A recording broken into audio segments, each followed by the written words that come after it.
Chapter 13. An Ominous Dream. As Nancy lay unconscious on the sidewalk, people began to run from all directions to assist her. The excitement was heard in the restaurant.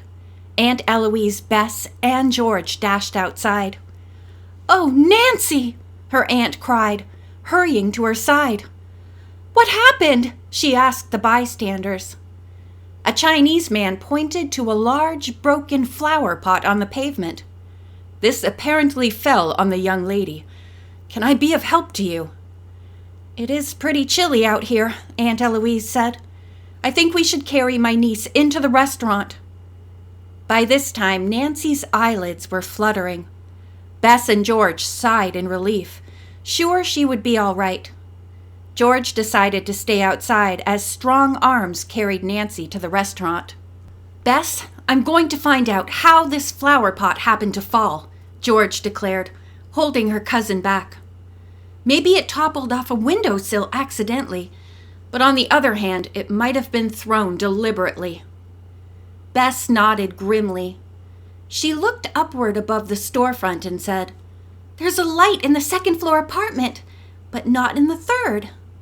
"I think we should investigate both places," George spoke with determination. She picked up a piece of newspaper which had been dropped on the sidewalk and scooped up the plant and the earth. The two girls opened a door to the apartment stairway and ascended. They rang the bell to the second-floor flat. It was opened by a Chinese woman who looked at Bess and George curiously. "Yes, please," she asked. "Does this plant belong to you?" George asked. "It fell from up here, somewhere." "No, it is not mine," the woman answered. "Do you know where it came from?" Bess queried. "I cannot say," the Chinese answered, "but my neighbor upstairs has one like it." "Then perhaps it fell from her window," George suggested. "No, oh no," the woman said. "Mrs. Lin Tang is not at home. She has gone away to visit relatives." George asked if anyone else lived in the apartment upstairs who might be at home. The woman shook her head. Then, looking intently at the girls, she said, "I did hear someone coming down the stairs, but when I heard the excitement on the street, I ran to look out and forgot about the footsteps until now." "Did you see anyone leave this building?" George queried. "No, I am sorry, I did not." "Let's go upstairs and see if one of your neighbor's plants is missing," Bess proposed to the woman. The three hurried up the stairway to the third floor, but the door to the apartment there was closed and locked. "The intruder must have had a skeleton key and let himself in," George remarked. "Let's go back to the street and find out if anyone saw a person coming from the front entrance." The Chinese woman said she would take the plant and repot it. The two girls thanked her and hurried down to the sidewalk. They began asking the people still standing around if they had noticed anyone leaving the apartment, but all said no. Bess and George then returned to the restaurant and were delighted to see that Nancy was fully conscious. She was lying on a couch in the private office of the owner. The room contained many lovely Chinese decorations. "Hi, girls," she said, but the cousins noticed that she was very pale and her voice sounded weak. "I'm so thankful the accident was no worse," Aunt Eloise said, "but we're going home. Mr. Wong, the owner, has kindly consented to pack our dinner to take with us. We'll eat it in the apartment. Nancy should go right to bed." At that moment, the outer door of the restaurant suddenly burst open, and a group came directly into the office. A red-haired man was being hauled in by a policeman and two Chinese men. Nancy sat up. The officer began to speak. "These two men," he indicated the Chinese, "say this man ran from the building after the accident.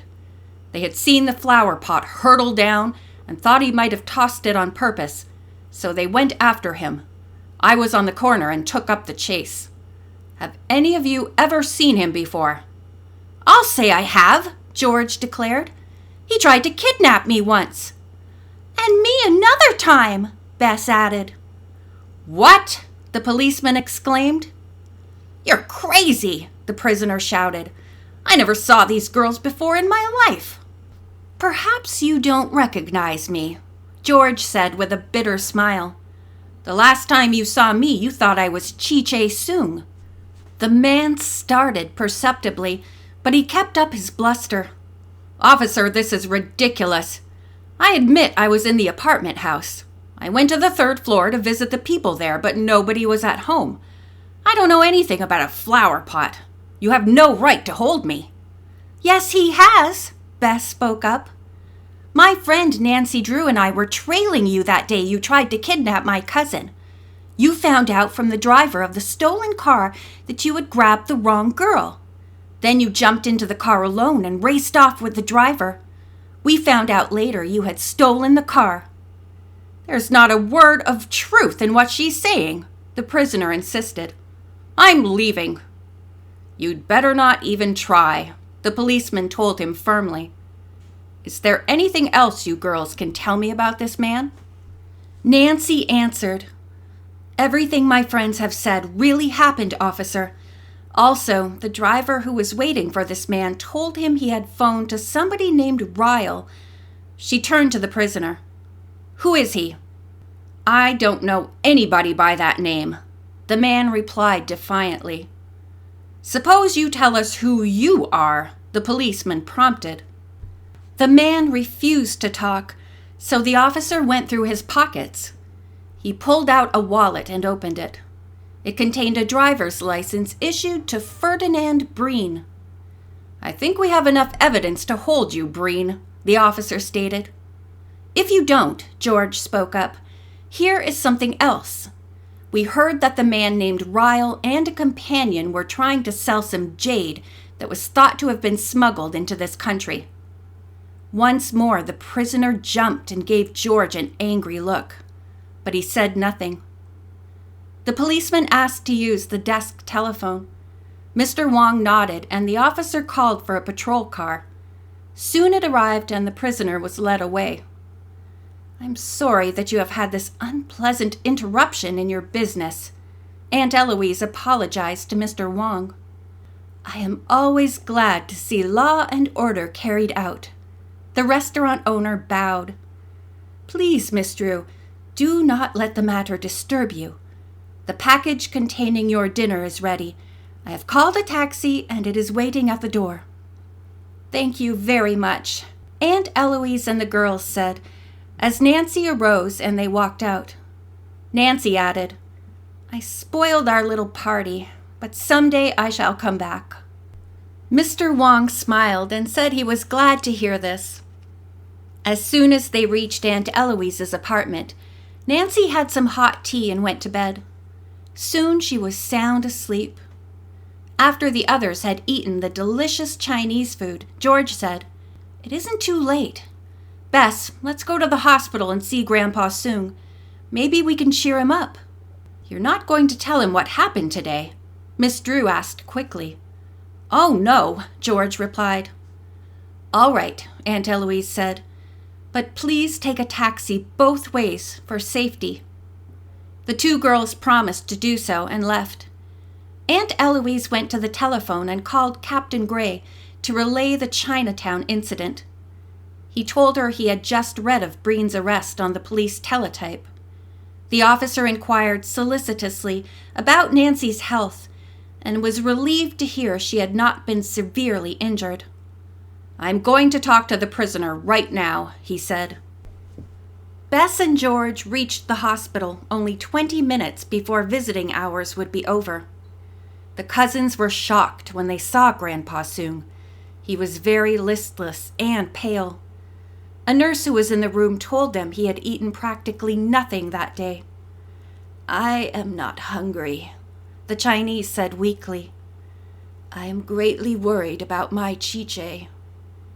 The nurse stepped from the room, and both George and Bess tried to bolster the man's lagging spirits by remarking that Chi-Che probably was having a delightful time with her friends. To their amazement, the elderly man shook his head. "At first, I believed that what Chi-Che wrote was true," he said. But now I am sure something has happened to her. We must have enemies. I do not know why. For a while I thought Chiche was being held until the thief who took my manuscript could accomplish that evil deed. Then she would return. But she has not come back." Bess and George looked at each other, at a loss for words. Grandpa Soong went on. "I had a strange dream. Chiche was far away. She was being guarded by a fire dragon and was unable to escape. My poor Chiche. She kept calling to me and to Miss Eloise Drew to save her." Bess leaned forward and took the elderly man's hand in her own. "Grandpa Soong," she said, "that was a frightening dream. But you know that really there are no dragons." The patient had been staring into space as if in a trance. Bess was sure he had not heard a word she said. Presently he asked, "Do you girls believe in thought transference?" They both admitted that they did. Then Grandpa Soong said, "There are men in this world who are more dangerous than fire dragons. I am sure my Chiche is being held by one or more of them, and really was calling out in her thoughts to me and to Miss Drew for help." George felt that since Grandpa Soong was so suspicious of the truth, Nancy would agree that this was an appropriate time to reveal some of the girl's findings in connection with his granddaughter's absence.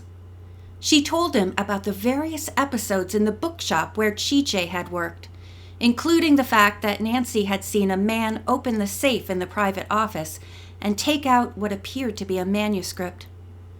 "We all think it was your stolen work," George went on. "The police have been notified?" Grandpa Soong asked excitedly. "Yes," George replied. "One of those dragons is now in jail." "Did he reveal where my Chiche is?" the elderly man queried.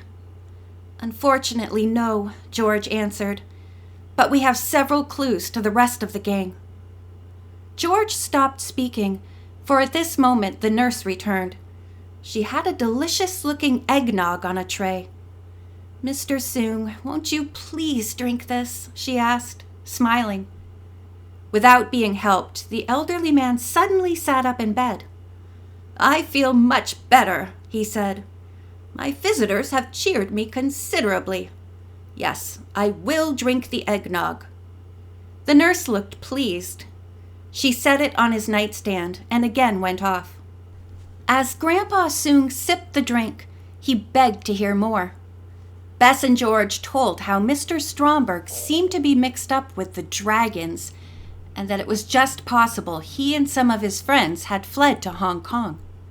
"Nancy and George and I are flying to Hong Kong in a couple of days," Bess told him.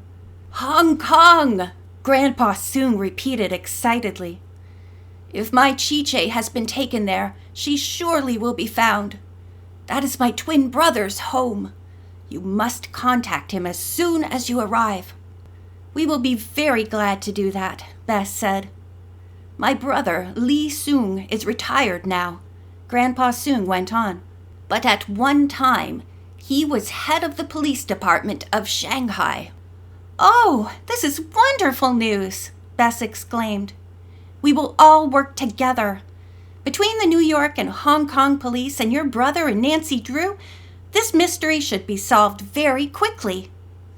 A bell rang, indicating visiting hours were over. The girls quickly said goodbye to Mr. Soong. They could hardly wait to get home and tell their news about the Shanghai ex-police chief, Mr. Lee Soong. Aunt Eloise opened the apartment door. "Shh," she said.